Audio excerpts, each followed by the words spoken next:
Pisces, tignan po natin kung ano yung mensahe sa'yo ngayong July 16 to 31. Keep in mind po na ito ay general reading lamang, so hindi po lahat ay makaka-relate, so be open-minded. Sa mga hindi pa po nakasubscribe dito sa ating channel, please subscribe na po kayo and pa-like na din po ng ating video. So tignan natin ano ba yung energy mo for this 16 to 31. Okay, we have courage. Medyo pinanghihinaan ng loob yung iba sa inyo. Pwedeng ayaw nyo ng pagbabago. Tignan natin, spirit guide. So, medyo, pwedeng may mga struggles yung mga water signs ngayon. Si Cancer din kasi parang ganyan din yung energy niya. May procrastination din. May iniiwasan. So, yung iba naman po sa inyo, ayan, pwedeng pinanghihinaan naman kayo ng loob. So, more on emotions talaga. Tignan natin ano ba yung mga pwedeng maganap. Spirit guide, ano po mga pwedeng maganap kay Pisces ngayong 16 to 31. Tignan natin ano po ang pwedeng maganap spirit guide. Ano po ang pwedeng maganap spirit guide? Tignan natin. We have government. Okay. So, pwedeng meron. Hindi ko alam kung may nagmamando ba sa'yo dito. Pisces. Merong nag-uutos sa'yo dito. Kaya yung iba po sa inyo, pwedeng parang nasanay kayo na lagi na lang may nagsasabi sa inyo ng mga gagawin ninyo. Meron dito pwedeng hindi nyo kaya na gumawa ng decisions based sa sarili ninyong decision. Sa sarili ninyo. Yan. Pwedeng natatakot kayong magkamali dito. We have naman revolution. So, kailangan nyo na daw talaga ng pagbabago dito. Meron tayo ditong obsession. Ayan. So, kailangan nyo ng ipaglaban talaga. Or meron kayong ipaglalaban dito. Pwede naman kasing mabago yan. Pwede nyo yan talagang baguhin. Kung ano naman tong nagbibigay sa inyo ng kahinaan ng loob. Tignan natin, makakoncur nyo din yan, Pisces. Check natin ano ba yung mga dapat mong iwasan. Spirit guide, ano po ba yung mga dapat iwasan? Ito mukhang may nag-i-stock sa inyo dito. Tignan natin, pwedeng meron din dito na sa isang relationship kayo, Pisces, na hindi na talaga kayo fulfilled, hindi na kayo masaya. We have 6 of Cups. Ayan. Yung iba nga sa inyo dito, pwedeng nag-stay na lang kayo dito kasi meron kayong pinagsamahan. Pwedeng sa relationship to. Pero for some of you, pwede po na ito ay about sa trabaho ninyo.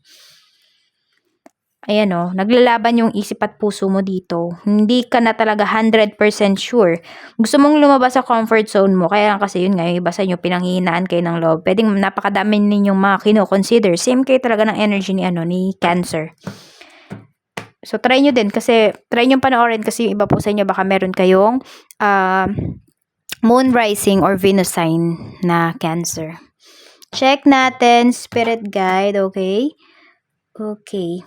Para sa mga naghahanap ng work, Knight of Pentacles, medyo 2 weeks pa yung iba sa inyo. Could be 2 weeks. Or makakadalawang balik kayo dun. Okay, interview na yun, First interview tsaka final interview for some of you. Para naman po sa mga may current job, ayan, napakaganda ng energy natin because we have King of Pentacles. So, talagang nakatutok kayo ngayong week na ito pagdating sa trabaho. Pisces. Para naman sa mga nagbabalak mag-resign dito, ayan, iba sa inyo, pagod na nga kayo. Ito yun itong energy na to yun yung gustong mag-resign.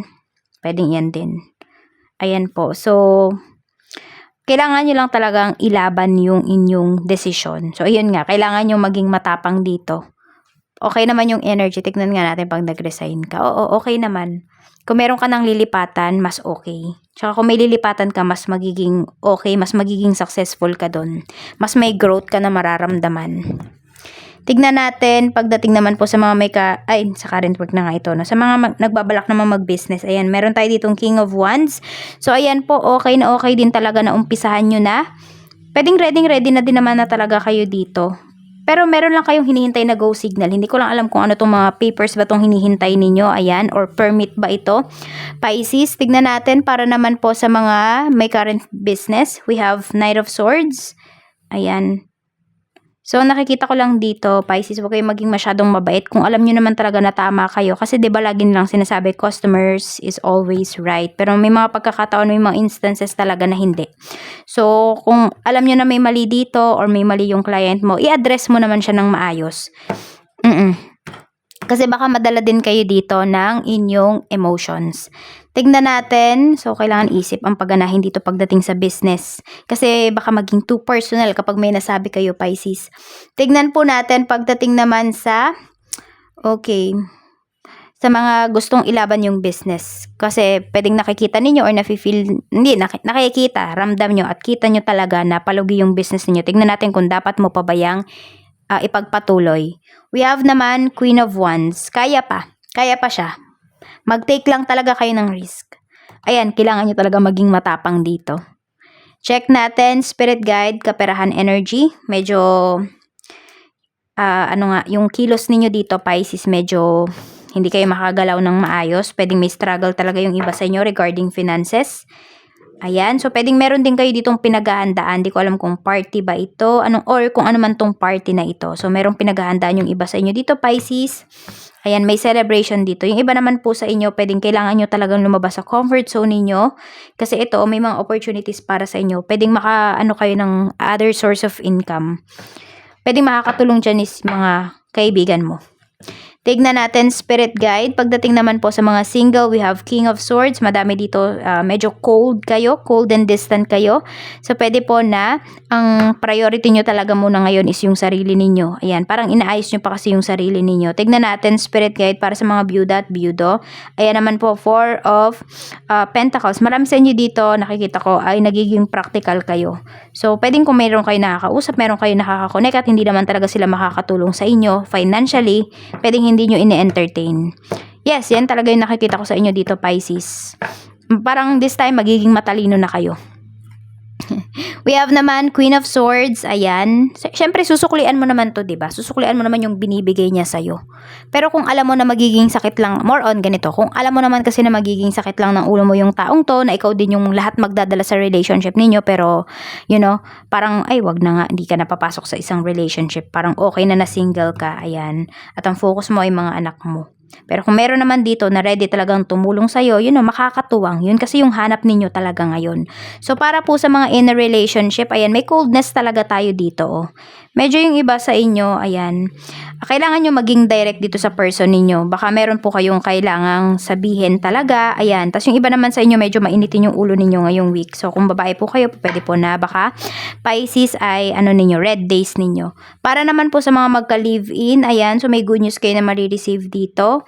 Pagdating sa relationship or pwedeng pagdating to sa trabaho ng person mo, may good news. Ayan, kung walang trabaho yung person mo, ayan, yung partner mo, pwedeng this week or 2 weeks from now ay magkakaroon na siya ng trabaho. Meron tayo dito para sa mga married naman, ay meron tayo ditong 5 of Cups.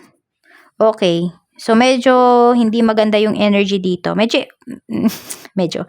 Okay, nanghihinayang yung iba sa inyo dito. Siguro nga may mga pinalagpas kayo na opportunities, tapos pwedeng nasisisi kayo ngayon ng person mo. Nasisisi kayo ngayon ng asawa mo. Pisces, kasi sabi ko sa iyo, dapat tinanggap mo na yun, etc. So, may sisihan meron akong sisihan na nakikita dito. Tignan po natin, ano ba yung angel card? Angel card po natin, Spirit Guide for Pisces. Angel card natin, Spirit Guide for Pisces. We have Brilliant Idea. Mula ito kay Archangel Uriel. Meron dito masakit yata yung ngipin ninyo. Or hindi ko alam, ngipin ngala-ngala ba yan? Ay, ano yun? Gums yung iba sa inyo. Hindi pala yun ngala-ngala. Yung gums ninyo. Yes, your idea is divinely guided. Please take action to bring your idea to fruition. So, ito naman tong kailangan ninyong gawin or mga gusto ninyong gawin. Hindi po yan magbubunga kung kayo ay tutunganga lang dyan at kung kayo ay magpa-procrastinate, Pisces. Kailangan nyo daw pong kumilaw, sabi ni Universe. Tignan natin, Spirit Guide. Okay, ano po yung mga blessings na pwede pang ma-receive ni Pisces?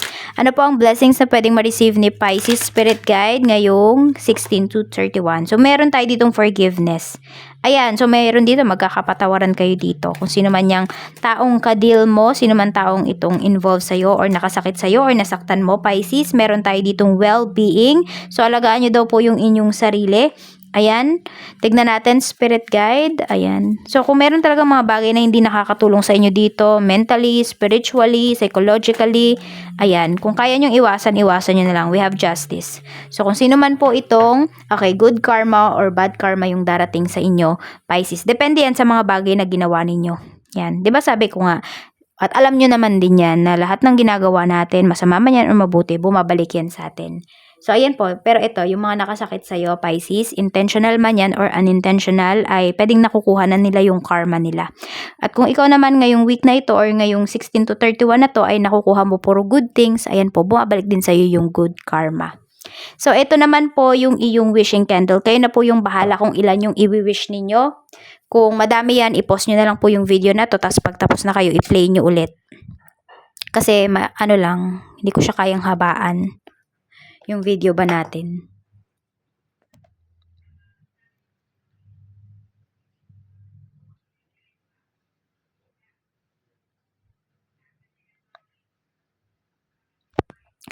Maraming salamat po and isisil ko na yung inyong mga wishes. Ingat kayo always and more blessings to come, Pisces. Bye-bye!